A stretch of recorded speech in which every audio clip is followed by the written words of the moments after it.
It was very crowded, the cold, guys were seasick. Ray Lambert was in the front of a cramped Higgins boat as it approached the shores of Normandy on June 6, 1944. The weather was terrible. Just a miserable day.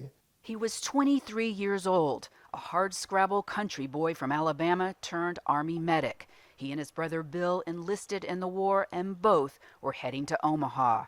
They talked just before the landing crafts launched. We were both married, and we agreed that if anything happened to either one of us, that the other one would take care of our wife.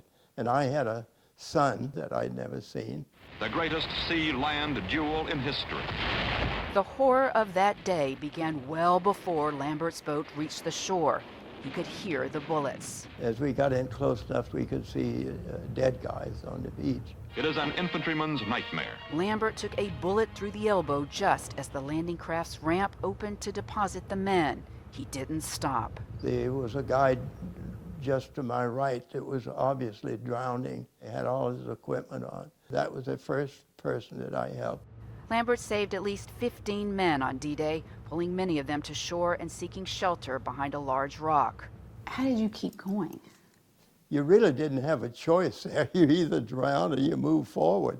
He kept going after shrapnel later tore through his thigh, and then while working to save another soldier, the two suddenly were pinned under the ramp of a boat bringing in more Americans. You had that conscious thought. Yes. This was it. That's when I asked God to give me one more chance to save this guy's life. You didn't pray for your life. Well, I was thinking of the guy I had. Miraculously, the ramp suddenly lifted. Lambert saved his man, but his own back was broken, and he dragged himself ashore, looking down the beach before losing consciousness. Look at the water. It has a way of soothing your pain. Lambert, now 98, says even at the time, the soldiers understood the Normandy invasion was pivotal to winning the war. We knew that this was either do or die situation. Lambert and his brother made it out alive. You didn't bring back a lot with you. Memories.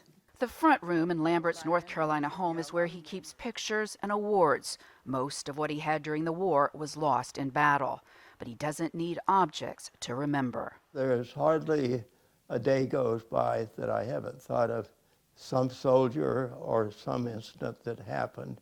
You've had a wonderful life, and you got back and you got to meet your son, and you had more children and grandchildren and great-grandchildren. But do you ever think your men, the ones that didn't make it, they wanted to have a great life too? Those guys that are buried out there in front of us, the guys that gave so much, young guys, never had homes, never had families, never get to play ball with their children or their son. And so that was one of the, now you make me cry.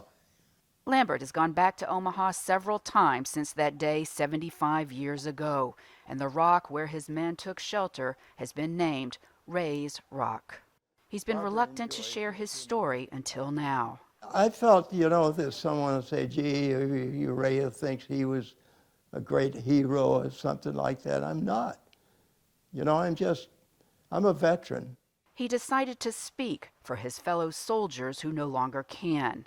The title of Lambert's book says it all, aptly named Every Man a Hero.